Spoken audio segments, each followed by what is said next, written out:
Ladies and gentlemen, presenting Bill Cowher for enshrinement into the Pro Football Hall of Fame, Art Rooney II.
The first thing I'd like to do is just say congrats to my fellow enshrinees and all of the Gold Jackets on this stage tonight.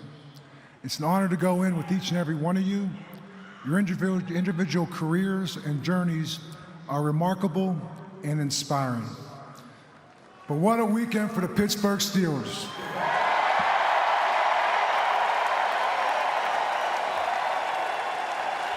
It is unbelievable to me to go in the Hall of Fame on the same weekend with two guys you drafted, Troy Polamalu and Alan Faneca.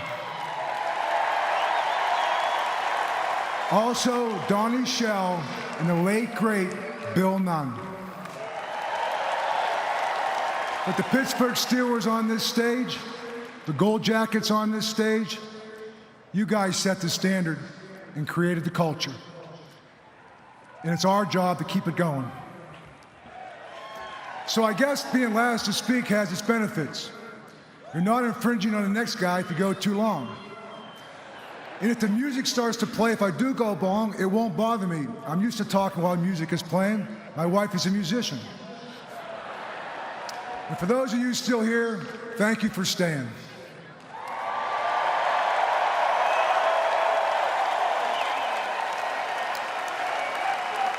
To give proper perspective, I've been in football since the age of 10, 54 years. The last 42 years, I've been in the National Football League as a player, a coach, or an analyst. The last 30 years, I've been with just two teams. As a matter of fact, this year marks 15 years with each one. When you're together for 15 years, a team becomes your family. My Pittsburgh Steelers family and my CBS family.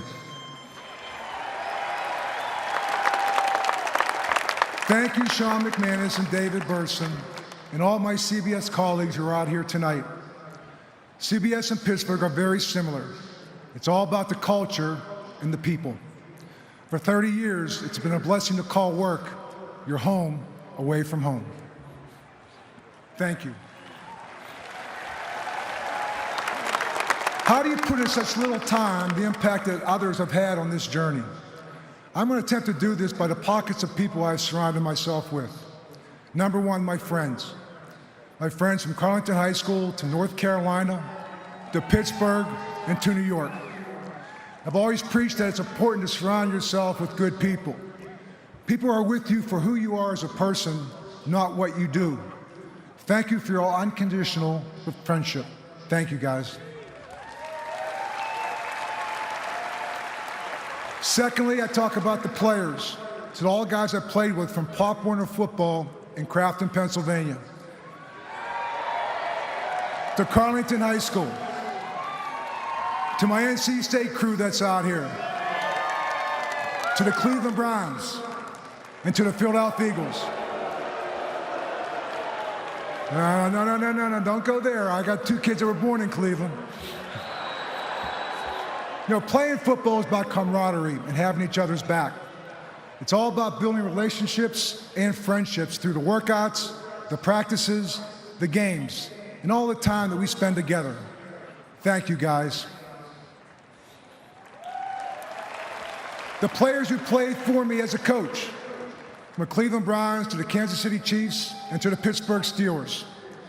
Since our last enshrinement we saw tonight, the memoriam, we've lost a number of Hall of Famers. But there's one player in particular who's not with us tonight, but embodies what this evening is all about. Hall of Famer Kevin Greene.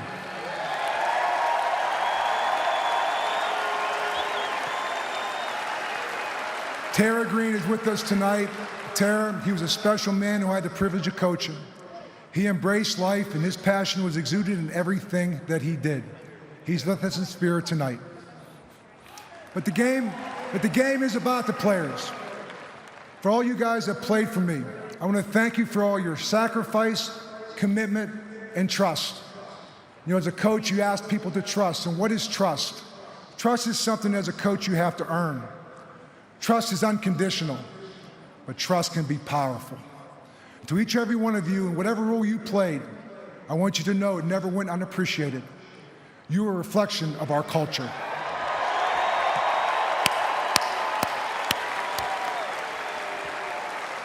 To the coaches and support staff, to all the coaches who coached me, thank you for pushing me and believing in me and teaching me. People like Chuck Amato, my linebacker coach at NC State. Thanks, Coach. I know it was a handful at times, but you always set me straight. And to all the coaches who coached with me, I always said that NFL assistant coaches are teachers, and I learned from all of you. Thank you for your sacrifice, dedication, and loyalty. You know, coaching, like playing, is a brotherhood. You share the joys of winning, the frustrations of losing, and thrive on the next opportunity to do it again. During the season, we spend more time together than we do with our families. So I also want to spend a special thank you to the coaches' spouses for running the home. It takes a special partner to be a coach's wife. And to the support staff, to the trainers and doctors, to the administrative assistants in front office and personnel departments, you lean on them. You can't operate without their expertise. And I want to thank for all you to be patient with me. But lastly, my family. It all started for me in Crafton, Pennsylvania. My mom and dad, Dorothy and Laird. Laird was called Bill, hence I was called Billy. And my two brothers, Dale and Doug. We were a close family. Our schedules were formed around sports games and practices and whatever summer jobs that we had. We had a special set of parents who loved each other, who pushed and supported their three boys unconditionally, and instilled the values that we live by today. Thanks, Mom and Dad.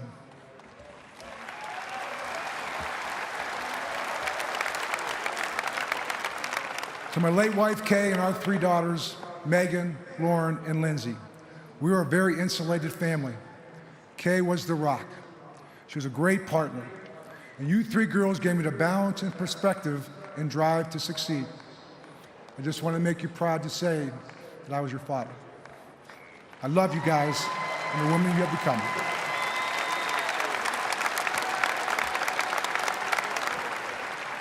And to my wife, Veronica, Queen V as she's known, thank you for all you bring to the family. We need a little music and harmony to blend this journey together. Thank you, and I love you. But last, I just want to say to my two main mentors, two individuals who have helped shape and mold me into the person I am today. First, Marty Schottenheimer, the only head coach I've ever worked for.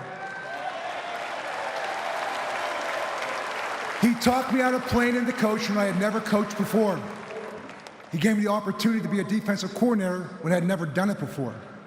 As a head coach, he won over 200 games in over 20 seasons. He had 14 assistant coaches to go and become NFL head coaches, 4 of which have won a Super Bowl. He was a master motivator, a stickler to detail, and for him, it all started with preparation. This man has not only influenced the game, but he's influenced anybody who's ever played for him, coached with him, or coached against him. And I speak on behalf of many. Thank you, Coach. You did so much for so many for so long. One day, you will be in the Hall of Fame. And I also want to say thank you to Pat Schottenheimer. Thank you, Pat, for all you did for Kay and I as you took us under your wing. And for Kristen, your father, was my first meeting with him was a Saturday morning basketball game of yours. He was coaching me through me. So thank you for having a good game. And last, the Dan Rooney and Rooney family. When I came to Pittsburgh at the age at 34, I knew of the tradition and expectation of the Pittsburgh Steelers. Hell, I grew up there and saw what Chuck Noll in the 70s Steelers did in revitalizing the Pittsburgh area. What I didn't know is how did it work on the inside? Who were the Rooneys? Well, in my 15 years as head coach, I grew in every aspect of my life. Dan was a visionary leader. He never missed a teaching moment and inspired those around him. The Rooney family core values were always about family, community, and just do the right thing. And isn't that what this Hall of Fame family is all about? Let's use this platform to make a difference. You know, winning was a byproduct of Dan Rooney's approach to embracing the process. And I'll leave you one last example. In 2005, prior to our historic run as the first 6 seed to ever win a championship, that Monday he came into me and Dan Rooney said, he gave me these rosary beads. I said, Dan, I'm not Catholic. Dan said to me without missing a beat, Coach, it doesn't matter. Every little bit helps. Well, Dan, I still have them today. And to those who unfortunately are not with us, my parents, Larry and Dorothy, my wife, Kay, Marty Schottenheimer, and Dan and Pat Rooney, you are here in spirit. I feel you, I love you, and hope you're as proud of me as I am of you. Thank you, Steeler Nation.